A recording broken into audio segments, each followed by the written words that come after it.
امت کا اجتماعی زوال تھا اس وقت. افراد کے دلیری، شجاعت، ان کی قربانیاں امت کو نہیں بچا سکی. تاریخ اسلام میں جب بھی مسلمانوں نے وار آف ریزسٹنس لڑی ہے، تحریک مزاحمت، جنگیں دو طرح کی مسلمانوں نے اپنی تاریخ میں لڑی ہیں. ایک وہ جنگ ہے کہ جس میں مسلمان جا کے دوسرے علاقوں کو فتح کرتے ہیں. سیدنا خالد بن ولید ایک وقت پرشین امپائر اور رومن امپائر سے تصادم کرتے ہیں، اور ماشاءاللہ مسلمان فوجیں 10 سال کے عرصے میں سیدنا فاروق اعظم کے دور میں 22 لاکھ مربع میل کے علاقے پر فتح کرتی ہیں، وہاں پہ اسلام کو غالب کرتی ہیں. وہ تمام علاقے آج بھی مسلمان ہیں جو سیدنا عمر فاروق کے دور میں فتح ہوتے ہیں.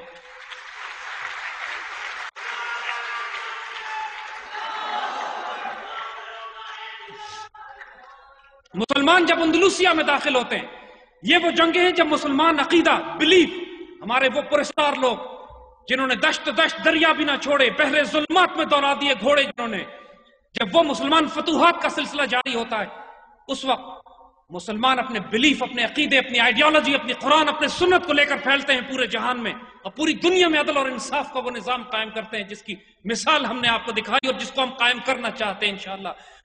لیکن جب مسلمان زوال پذیر ہوتے ہیں، جب مسلمان کمزور پڑتے ہیں اپنے عقیدے پہ، اپنے بلیف پہ، اپنے اللہ سے کیے ہوئے وعدوں کو بھول جاتے ہیں، اس وقت دشمن چاروں طرف سے ان پر اس طرح ٹوٹ کے گرتا ہے جس طرح دسترخوان پر لگے ہوئے دسترخوان پر بھوکے ٹوٹتے ہیں.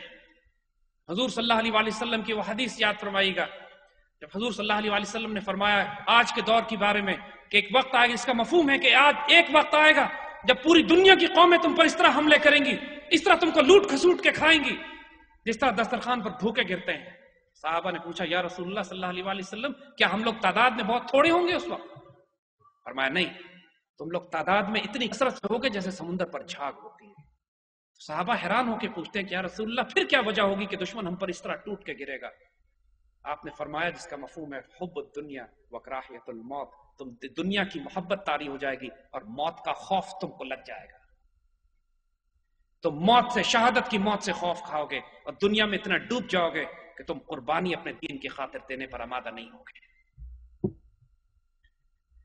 جب مسلمان ملت پر ایسے دور آتے ہیں اللہ تعالیٰ ان سے کفارے مانگتا ہے، اللہ تعالیٰ ان سے قربانیاں مانگتا ہے. اس وقت سے ڈریے کہ جب اللہ تعالیٰ ہماری توبہ اور ہماری دعائیں قبول کرنے سے انکار کرتے ہیں اور کفارہ صرف ہمارے خون سے طلب کریں.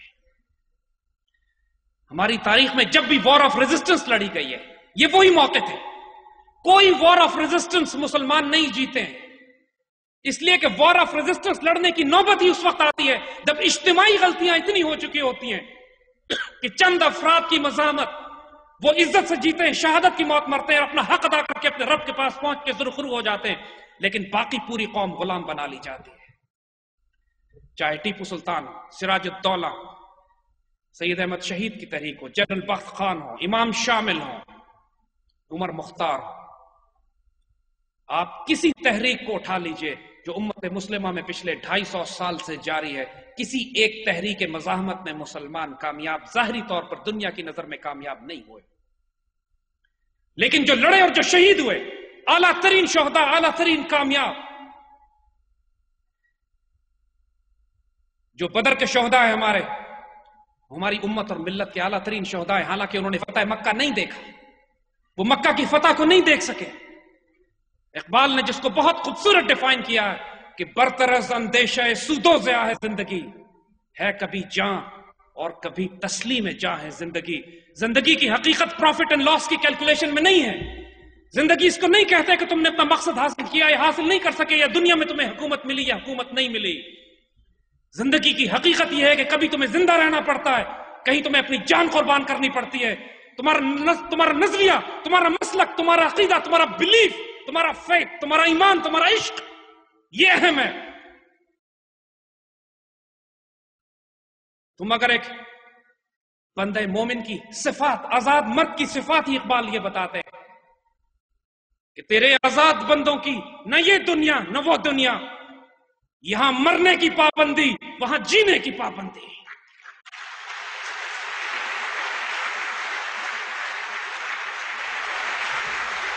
یہ کبھی نہیں ہوا ہے کہ کسی قوم نے عروج حاصل کیا ہو اور اس کو اس کے لیے قربانیاں نہ دینی پڑی ہو.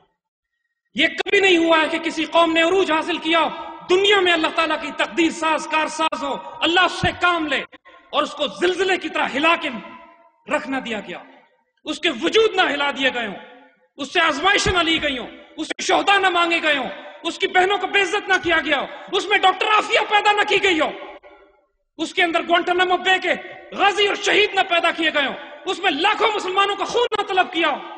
کبھی کسی مسلمان قوم کو اس نے عزت نہیں دی جب تک وہ قوم شہادت پر آمادہ نہیں ہوئی۔ امت مسلمہ ہم تاریخ کے اس دور میں پیدا ہوئے ہیں، یہ وہی دور ہے جس دور میں سلطان صلاح الدین ایوبی کے آس پاس رہنے والی مسلمان ملت تھی، اس میں خوش نصیب ترین لوگ بھی تھے اور بد نصیب ترین ملت تھی۔ خوش نصیب وہ تھے جن کو اللہ تعالیٰ نے سلطان کے ساتھ کر دیا، پوری مسلمان ملت سے لوگوں نے جان مال عزت کی قربانیاں دی، عورتوں نے اپنے زیور دیے، مسلمان اور بہنوں نے اپنے بھائی بھیجے، سہاگنوں نے اپنے سہاگ بھیجے کہ سلطان کی فوج میں شامل ہو، جا کے بیت المقدس شریف کو واپس لینا ہے۔ اور بد نصیب وہ تھے جنہوں نے اس وقت بھی سلطان صلاح الدین کی مخالفت کی۔ ہر دور میں خوش نصیب ترین وہ تھے جو ٹیپو سلطان کے ساتھ تھے۔ امت کو آج وہ آزمائش ہے، ہمیں آج وہی آزمائش ہے کہ جو مسلمان ملت کو اس وقت درپیش تھی جب خلافت عباسیہ کو ختم کر کے مسلمان ملت بغیر قیادت کے پورا بغداد شہر جس کو آگ لگا کے پھینک دیا گیا، 15 لاکھ مسلمان بغداد میں ایک ہفتے میں شہید کیے گئے، ہماری کتابوں کو دریا برد کر دیا گیا کہ ایک طویل عرصے تک دریائے دجلہ سیاہ رنگ کا بہتا رہا کہ دریا کے اندر کتابوں کی سیاہی نکل کر پورے دریا کو سیاہ کر رہی تھی۔ اس سے زیادہ تاریخ لمحے امت کی تاریخ میں کبھی نہیں آئے تھے، لیکن اس کے باوجود امت اٹھتی ہے، اللہ خلافت عثمانیہ کو پیدا کرتا ہے، عثمانی ترک امت کی عزت اور آبرو کی حفاظت کرتے ہیں، قسطنطنیہ کو فتح کرتے ہیں حضور کی حدیث کے مطابق، اور 400 سال تک ترک تلواریں امت کی آبرو کی حفاظت کرتی ہیں۔ آخر میں جب ترک بھی اپنی ذمہ داریوں سے غافل ہوتے ہیں تو خلافت کی ابا چاک کر ڈالتے ہیں، خلافت کو توڑتے ہیں۔ اقبال نے بڑے دکھ سے رنج سے جس پر کہا تھا، چاک کر دی ترک نادا نے خلافت کی قبا، اپنوں کی سادگی بھی دیکھ اوروں کی عیاری بھی دیکھ۔ کچھ اپنوں کی سادگی ہوتی ہے، کچھ اوروں کی عیاری۔ ہمارے بزرگوں نے خلافت موومنٹ چلائی خلافت کو بچانے کے لیے، لیکن اس وقت اللہ کے راز کو نہ پا سکے کہ اللہ نے پہلے حکمرانی عرب مسلمانوں کو دی، اندلسیہ میں مسلمانوں نے عروج قائم کیا، بغداد اور دمشق مسلمانوں کے مرکز تھے۔ اللہ نے اس کے بعد جب عرب کمزور ہوئے، انہوں نے اللہ کے حکم کو توڑا تو اللہ نے یہ حکمرانی ترکوں کو منتقل کر دی۔ ترک مسلمانوں کی تلواریں 400 سال تک امت مسلمہ کی قیادت و سربراہی کرتی رہی، اور جب ترک کمزور ہوئے تو اللہ تعالیٰ نے اب امت مسلمہ کی قیادت پاکستان کو منتقل کی۔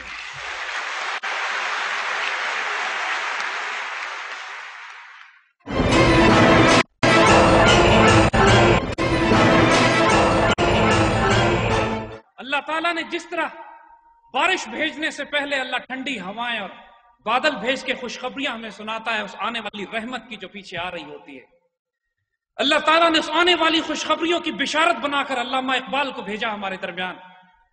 وہ مفکر، وہ دانشور، وہ فقیر، وہ اللہ کا ولی، وہ اللہ کا رازدار، جس کی زبان سے نکلنے والے الفاظ نکلی تو لب اقبال سے ہے۔ اقبال سے جب پوچھا گیا کہ یہ راز آپ کس طرح بیان کرتے ہیں، کون بولتا ہے آپ کے وجود میں، تو فرماتے ہیں نکلی تو لب اقبال سے ہے، پر جانے کس کی ہے یہ صدا، پیغام سکون پہنچا بھی گئی، دل محفل کا تڑپا بھی گئی۔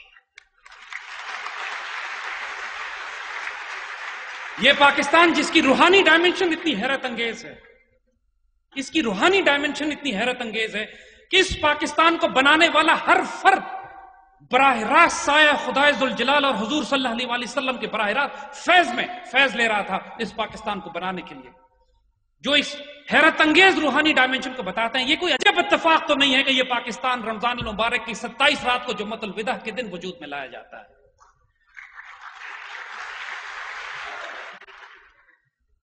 We will live with dignity. We have decided now. We will live with honor. We have made our minds to this. We will pay any price for it. We are willing to live and die for it. Pakistan will be the Pakistan our founding fathers wanted to make this. ہمارے بڑے جس پاکستان کو بنانا چاہتے تھے، امت مسلمہ کی آبرو کا مرکز، جہاں ایک ہوں گے مسلم